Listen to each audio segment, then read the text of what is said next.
बिस्मिल्लाहिर्रहमानिर्रहीम।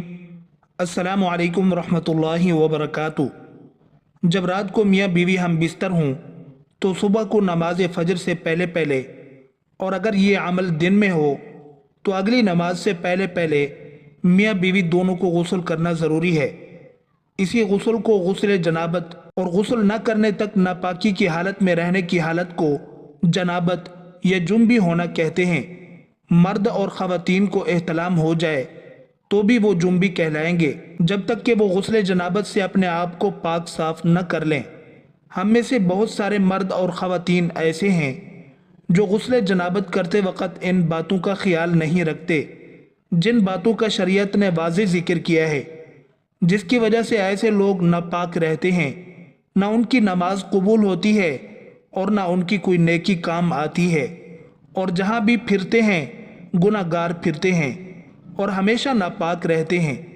ये गलतियाँ और कोताहियाँ जो आपके साथ शेयर की जा रही हैं, इनको गौर से सुनिएगा ताकि कोई इंसान नापाक न रह जाए।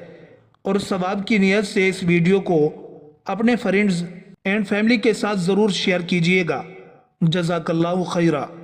जब गुस्ल जनाबत करने जाएं तो सबसे पहले गुस्ल के फ़राइज़ याद रखें। जिसको गुस्ल के फ़राइज़ ही नहीं आते उसका गुस्ल तो होगा ही नहीं। गुस्ल के 3 फ़र्ज़ होते हैं। कुल्ली करना मतलब गरारे करना, 3 मरतबा गरारे करना ज़रूरी है, और इसके साथ नाक में पानी डालना नरम हड्डी तक, वहाँ तक पानी पहुँचाना ज़रूरी है।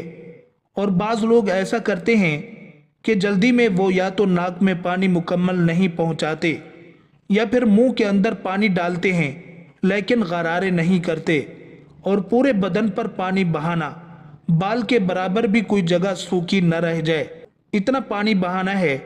अगर एक बाल के बराबर भी जगह सूखी रह गई तो आपका गुस्ल नहीं होगा। हमारी बहनें जिनको नाखून रखने का बड़ा शौक़ होता है, बल्कि आजकल तो मर्दों में भी नाखून का फैशन परवान चढ़ रहा है, नाखून के अंदर जो मैल फंसी होती है उस मैल तक पानी नहीं पहुंचता, जिसकी वजह से उनका गुस्ल भी नहीं होता। लिहाजा नाखून हफ्ते में 1 दफ़ा लाजमी काटा करें।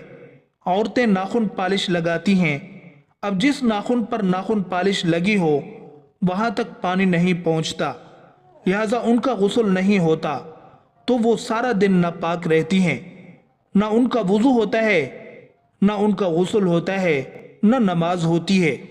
अक्सर हमारी बहनें जो आटा गूंथती हैं, आटा गूंथने के बाद वो नाखूनों के अंदर जो आटा फंस जाता है, उसके बाद अगर गुस्ल करेंगी या वुज़ू करेंगी तो वो ना वुज़ू होगा ना गुस्ल होगा। तो लिहाजा इस चीज़ का ख़ास ख्याल रखें कि नाखून के अंदर कोई चीज़ फंसी हुई ना हो। नाखून काटा करें ताकि हम हमेशा के लिए पाक रह सकें। और सर्दी में बहुत सारे लोग जल्दी में गुस्ल करते हैं। जल्दी में गुस्ल करते हुए कुछ ना कुछ आज़ा जो सूखे रह जाते हैं कहीं से, तो इस वजह से ख़ास तौर से सर्दी हो या गर्मी हो, आज़ा का सूखा रह जाना ये गुस्ल को मुकम्मल नहीं होने देता। लिहाजा इससे गुस्ल नहीं होगा तो बंदा नापाक रहेगा। ये वो गलतियां हैं जो लोग करते हैं। और गुस्ल के फ़राइज़ हमेशा याद रखें, गुस्ल की सुन्नतें भी याद रखें ताकि सुन्नत के मुताबिक आपका गुस्ल हो सके। अल्लाह पाक हम सबको अमल की तौफीक दे, आमीन।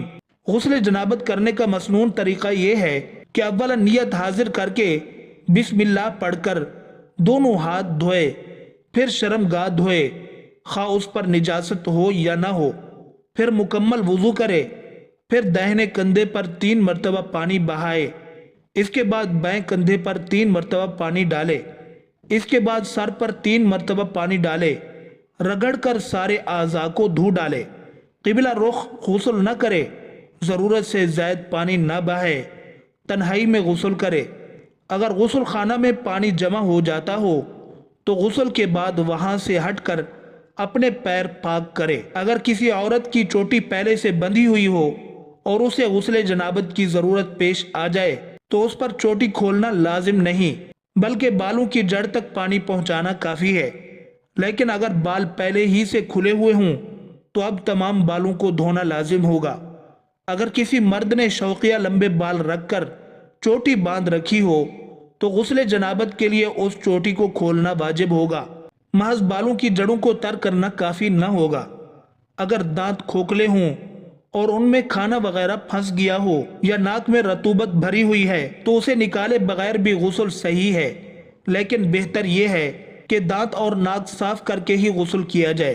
اگر ناک میں رطوبت سوکھ کر چپک گئی ہے یا ناخنوں میں آٹا بھر کر سوکھ گیا ہے یا بدن پر کوئی ایسی چیز لگی ہے جو کھال تک پانی پہنچنے سے مانع ہے تو ان چیزوں کو صاف کیے بغیر غسل درست نہ ہوگا۔ جس نے منہ میں مصنوعی دانت کی بتیسی لگا رکھی ہو تو غسل کیے بتیسی باہر نکالنا ضروری نہیں، البتہ بہتر یہ ہے کہ دانتوں کو نکال کر کلی اور غرغرہ کیا جائے۔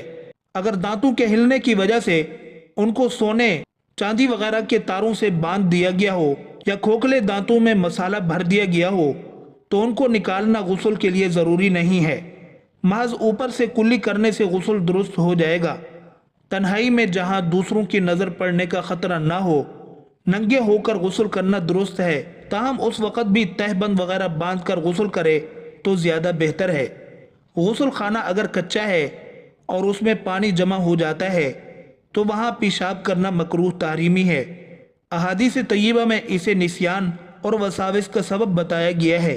غسل خانہ اور بیت الخلاء میں بلا ضرورت بات چیت نہیں کرنی چاہیے، لیکن اگر ضرورت پڑ جائے تو بات چیت کی اجازت ہے، مثلا کسی ضروری بات کا جواب دینا ہو تو یہ منع نہیں ہے۔